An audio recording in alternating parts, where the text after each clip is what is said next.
hacer. Hemos hablado de lo trágico que representa cuando una sociedad se fracciona en dos grupos, aquellos que pueden conectarse y aquellos que no. Cómo eso va a definir la economía, va a redefinir tantas actividades. Y la crisis en educación se ha reflejado por la falta de conectividad, por la imposibilidad de conectarse. Hemos visto esta imagen que, como les dije, yo lo tomé en época de pandemia, ¿no? O sea, en lo que íbamos saliendo, digamos, en lo que ya se podía transitar y las clases, ¿no? Estaban siendo virtuales. Algunas veces es importante entender y comprender y recordar también de cómo nosotros tenemos esta necesidad de hacer clases con los mecanismos, con las herramientas que antes teníamos. Yo les comentaba que alguna vez tuve que hacer clases así, con papeles en un parque. Hay muchos sectores. Esto es una imagen de hace muchos años. Por la imagen, por la fecha, ustedes se van a dar cuenta de que tiene una antigüedad, ¿no es cierto? Donde las clases las hacíamos así, todavía. Miren, para el año 2006 estábamos haciendo clases de pizarra, ¿sí? Teníamos que enseñar así. Y algunos años después hemos empezado a hacer clases virtuales. Hemos dado un salto. Y es ahí donde hemos empezado a notar algunas cosas importantes. En educación, todavía, además de ser altamente tradicional, conductista, como hemos visto en el video también del día de ayer, vamos a notar algo interesante, ¿sí? Nuestra formación, sobre todo en la formación escolar, es decir, hasta el bachillerato, tiene un componente altamente disciplinar basado en la formación militar. Eh, de ahí es que gracias a esta formación militar cuartelaria, es así como yo lo describí en un artículo, la formación cuartelaria, eh, creemos, nos hemos hecho una idea de que el civismo se tiene que reflejar en esta formación cuartelaria. Créanme que eso es un error.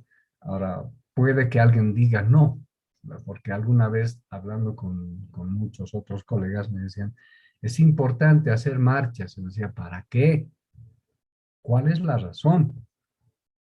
Dice, es que es el civismo, pero el civismo nos enseña marchando. El civismo se enseña de otras formas.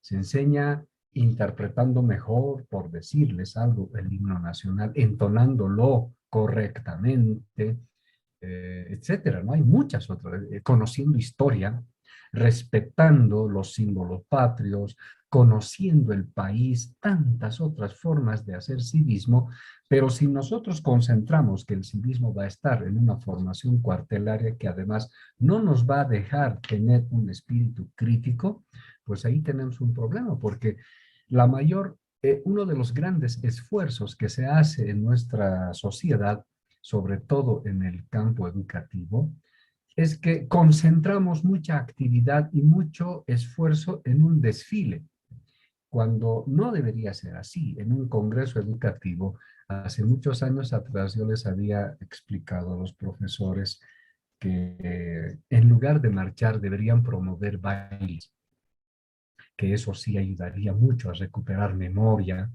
ayudaría mucho a entender los efectos de los cambios que tenemos en nuestras sociedades, en el desarrollo histórico, etcétera, etcétera, ¿no? Pero eso es para que empecemos a reflexionar. ¿Qué es lo que tienen al alcance los estudiantes hoy en día? Los niños, los jóvenes, adolescentes, etcétera. ¿Qué es lo que tienen al alcance para educarse, para formarse? ¿Qué es más fácil y qué es difícil? Vean ustedes, este estudiante está intentando alcanzar un libro. Es un poco metafórico la imagen, ¿no? Intentando encontrar una formación académica, ¿sí? Cuando al alcance, sin necesidad de esfuerzos, están otras cosas que le generan violencia. Esto es lo que provoca sociedades también altamente violentas. ¿Qué es lo que tenemos al alcance más? En una entrevista de radio hace un par de años creo que era, o menos, les estaba yo explicando a a los que me entrevistaban de que faltaba un compromiso bastante fuerte de los medios de comunicación, porque los medios de comunicación no están comprometidos con la educación, aún no lo están, porque las propagandas, los programas, todo lo que se ofrece eh, como un menú de servicio de televisión, etcétera, está centrado en la violencia, está centrado en el alto porcentaje de diversión sin límites. En cambio, cuando uno busca programas de educación, programas de cultura, programas de formación, programas de autoformación, no las vamos a encontrar o escasamente las vamos a encontrar y en horarios inclusive que casi nadie los ve. Es otro problema que tenemos en la educación, ¿sí? Porque no estamos haciendo esfuerzos. Nos estamos esforzando en dar clases solo cuando los estudiantes están en el curso. No nos estamos esforzando en hacer didácticas educativas, por ejemplo, del género comunicativo. Esto es algo que tampoco estamos trabajando, ¿sí? Ahora, una vez que los estudiantes ya están en el curso, ya están presentes en el aula, otro problema que se genera a partir de esto son estos, como en la imagen, ¿no? O sea, es como cortarles las ideas, cortarles sus posibilidades de crecimiento, darles un moldeamiento a a su modo de ver el escenario de la vida misma, ¿no? Nos vienen de una forma alegres y todo, y los profesores, los maestros, los educadores, todos los docentes, en cierta manera lo que hacemos es moldearlos, cortar sus ideas y homogenizarlos. Fíjense, esto es un error.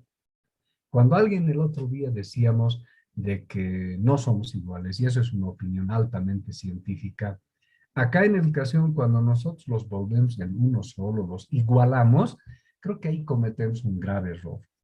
En la universidad pasa algo así, en forma intuitiva, ¿no? Por ejemplo, cuando decimos que, ¿cómo se llama esto? Eh, Estamos buscando nivelarlos para que ingresen a la universidad. Esa nivelación, por ejemplo, pasa por estas estructuras, ¿no? Devolverlos a todos más o menos iguales. Y eso es un error. Los preuniversitarios no deben servir para igualar, sino deben servir para despertar potencialidades, para desarrollarlos en diferentes carreras. No hay necesidad de las torturas matemáticas, torturas físicas, torturas químicas, torturas lingüísticas o torturas no memorísticas que hay que hacerles a los estudiantes de colegio que van a entrar a la universidad, porque ahí sí que los limitamos de todo. Y entonces ellos no van a entrar a estudiar algo con un criterio, sino van a entrar a estudiar con un pensamiento limitado, con un pensamiento homogenizado, estandarizado, y ahí sí perdemos mucho en educación. Eso es parte de la reflexión que tenemos que hacer, porque resulta que a veces cuando nosotros vemos algo, un punto de vista, un punto de vista que tenemos que analizar y ver y estudiar, normalmente se convierte en eh, diferentes puntos de vista. Un docente puede creer, como en esta imagen, imaginen que este es el docente y él dice que es 6, pero si el estudiante está de frente, como siempre lo está, ¿no es cierto? Los estudiantes están de frente, no siempre van a ver lo que el docente ve. El docente ve estudiantes y los estudiantes ven un docente. La comprensión psicológica no es la misma. Por tanto, uno no tiene que buscar homogeneizarlos. Uno, para que entiendan que eso es 6, todos tendrían que estar del lado del docente, ¿no es cierto? Ni aún así podría alcanzar ese nivel. Entonces, o el docente tendría que estar del lado de los estudiantes para entender qué es lo que ellos están viendo. Por eso la pregunta clave que nosotros hemos planteado el día de ayer de entrada, ¿no es cierto? ¿Cómo aprenden los estudiantes? Si nosotros nos esforzamos en conocer cómo estudian o cómo aprenden los estudiantes, entonces nuestra idea va a cambiar. No vamos a entrar en estas discusiones inagotables, inacabables y sobre todo innecesarias. Pues esto es lo que hay que empezar a reflexionar, apreciados colegas. ¿Sí? Entonces, la gran pregunta, una vez más, ¿cómo aprenden los estudiantes? A partir de estos